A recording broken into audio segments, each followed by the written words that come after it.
famous end of Independence Hall. This is the Pennsylvania Assembly Room, and it's where the colony was run from. Now, this is a really big building for that time. Now, the average working person's home, you could fit about 6 of them in this room alone. Now, if you had a large public building like this with big rooms, what they would do is lend the rooms out so other groups could have meetings. And that's how we have all the famous events occurring here. Everything's done in borrowed space, a lot like a big community center. Now, one of the groups that borrowed this area was the Second Continental Congress. Now, that's where all the 13 colonies got together trying to decide what to do about the situation with Britain.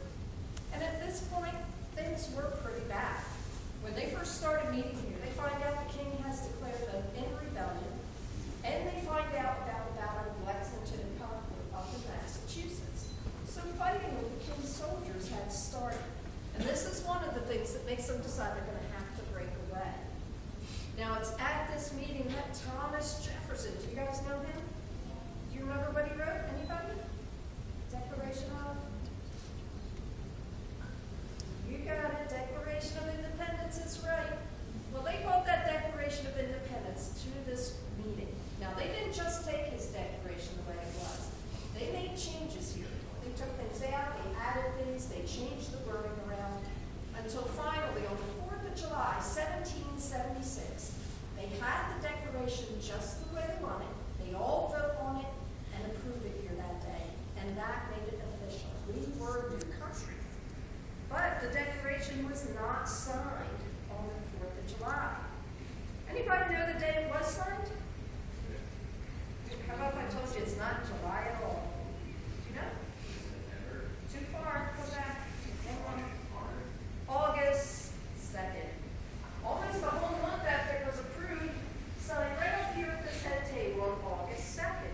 So we really have several days that could be Independence Day. What do you think? 2 holidays? 2 days off from work? There you go. I knew I had you. Now, just because they claimed to be a new country didn't mean the king was just going to let them have the land.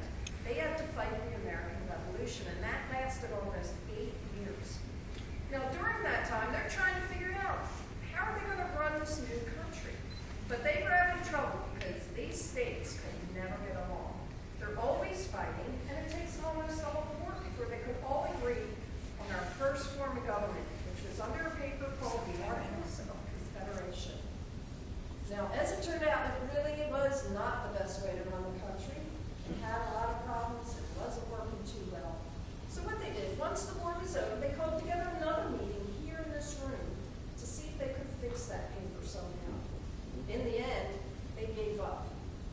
But then they started over.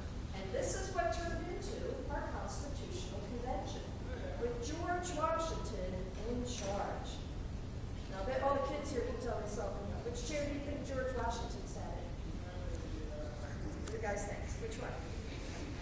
The big chair? You guys think so too? You too? Yeah, you guys got it right. Now, that is the actual chair George Washington used during this convention.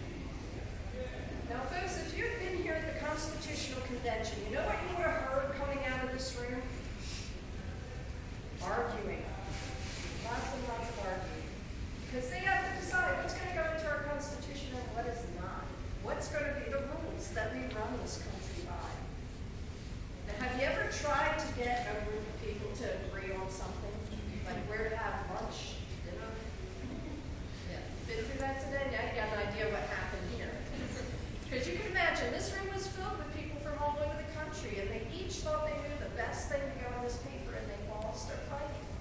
And at one point, they're arguing so badly here, a lot of people thought this was going to be the end of the United States. Keep in mind, a lot of people still thought this nation was a big experiment. And this was showing it was nice while it lasted, but here it was, falling apart. But what they did in the end is they compromised. And they came up with the Constitution that we have today. And that's signed here in this room on September 17th. That's where you get the September. September 17th, 1787. So right here we have the 2